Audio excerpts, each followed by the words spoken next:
Hello, friends. How is everybody doing? It's Keroy here, and this is for you, creatives, right? I wrote a poem just for you. It's on page 109 in my book, Divine Soul Whispers, a collection of poems to energize your soul. Yoo-hoo!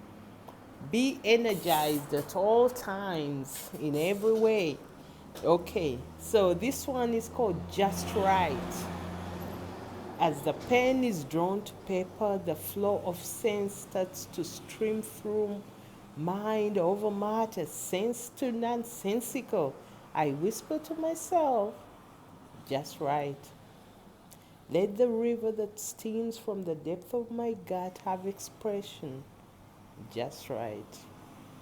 Stories buried deep within, screaming to be heard, ready to flee from the heavens above, just right.